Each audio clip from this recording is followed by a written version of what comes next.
Bake with Nat. Hi and welcome to Bake with Nat. Today we're learning how to make a Christmas cake.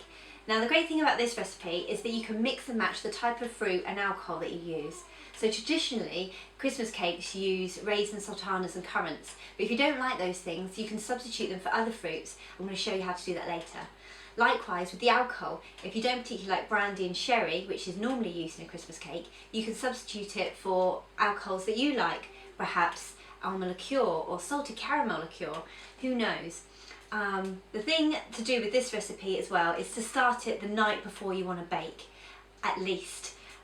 What we do is we put all the fruits into a bowl with the alcohol and let the alcohol absorb into the fruit so you get a nice big swollen fat fruit to go into the cake. I'm going to explain all that in a minute, so don't worry. And the good thing also to remember is that this cake can be made up to 3 months in advance, so that's plenty of time to feed it with alcohol as we get closer to the Christmas period. Right, let's get baking. Christmas cakes traditionally use raisins, sultanas, currants, cherries and candy peel, but I've added some dates, apricots, cranberries and crystallised ginger. Choose a combination of fruits that you like, making the total up to 1 kilogram. I've used 100 grams of dates, 100 grams of apricots, 300 grams of cherries, 100 grams of candy peel, 75 grams raisins, 75 grams sultanas, 75 grams currants, 75 grams of crystallised ginger and 100 grams of cranberries. With the fruit, you can chuck most of it straight into the bowl. The only few exceptions is you want to chop up the apricots into small pieces and the dates.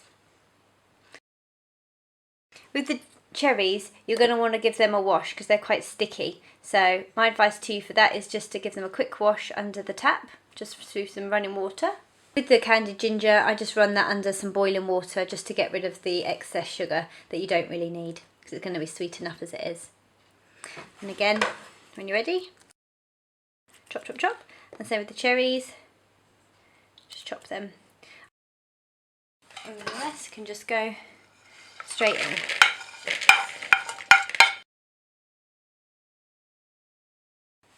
Okay, so the next stage is to add the alcohol. Now you can keep it quite Christmassy and use flavours such as brandy, sherry, mulled wine, port, or you can be quite original and use flavoured liqueurs such as almond, orange, raspberry, blackcurrant, salted caramel, whatever kind of appeals to you and the kind of flavours that you like.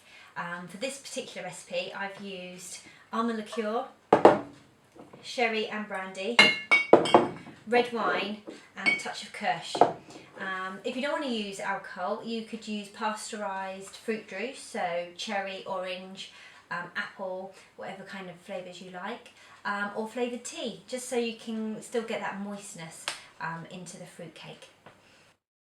So when you've got your combination of dried fruit made up to 1 kilogram in quantity and it's all chopped up and ready to go, take your first and favourite liquid, I'm going to use brandy here, and add 4 tablespoons.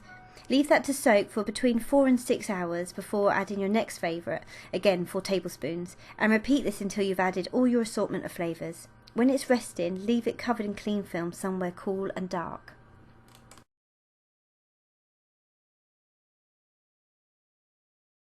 Now you can see that the fruits are all swollen and they've taken on all the different alcohols that have been added to the bowl. Set the oven to 140 degrees Celsius, fan 120 or gas mark 1. Grease a deep cake tin, here we've used a 23 cm, which is 9 inch, round tin, and add 2 layers of baking parchment.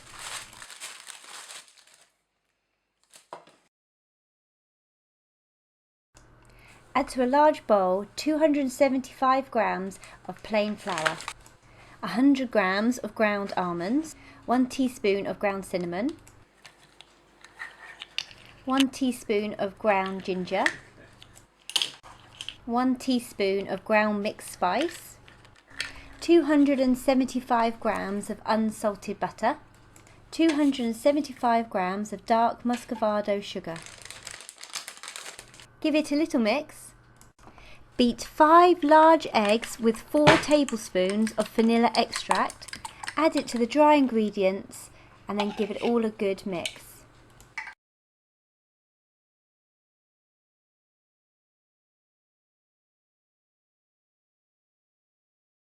Add 150 grams of chopped almonds, the rind of 1 orange and 1 lemon, the zest of 2 oranges and 1 lemon, the juice of half an orange and half a lemon,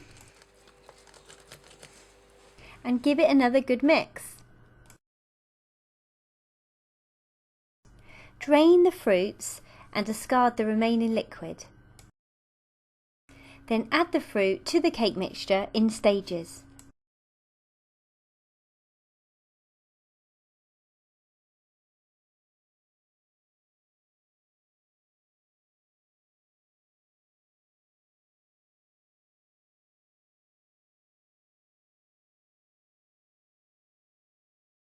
So we've got all the ingredients in the bowl, we've given it a mix and it's smelling great. The last thing before we put it in the oven that we have to do, that my mum always said was a Christmas tradition, is to do the Christmas wishing. And now your turn. A wish, a wish, a Christmas wish, I wish for... That's it. Now it's ready to go in the oven. Yeah. Spoon into the prepared tin and level with the back of a spoon. Loosely cover the cake with 2 circles of baking parchment. Then pop it into the oven for 5 hours or until it feels firm to the touch.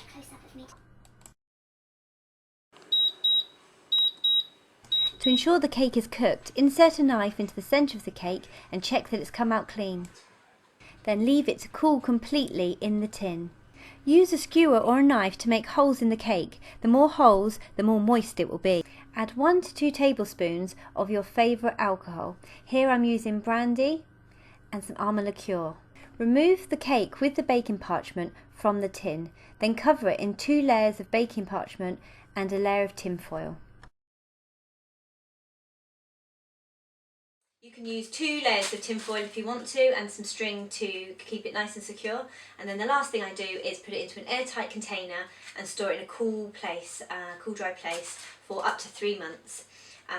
Then at regular intervals, so maybe once, every weekend, just top it up with a little bit more alcohol, just feeding it, keeping everything keeping the cake still in the baking parchment. And just topping it up with a little bit of alcohol every now and then, maybe a tablespoon every weekend, or more if you want a boozier cake, and less if you obviously want a less boozy cake. And then join me in part 2 in a couple of weeks, when I'll be showing you how to add the marzipan and the icing and create the decorations. So if you like this recipe and the Christmas cake turned out great, it would be awesome if you could hit the like button. And if you did something different with your recipe and you put some different flavours in, let me know. Put it on the comment page. It'd be great to find out what you did and how you made it different. And why not share this with other friends and family and people that you think that might like this recipe as well? That would be fantastic. And if you're interested in hearing more of my recipes, then please subscribe to my channel. I'll be adding more soon. Great baking! Thanks for watching. Please subscribe.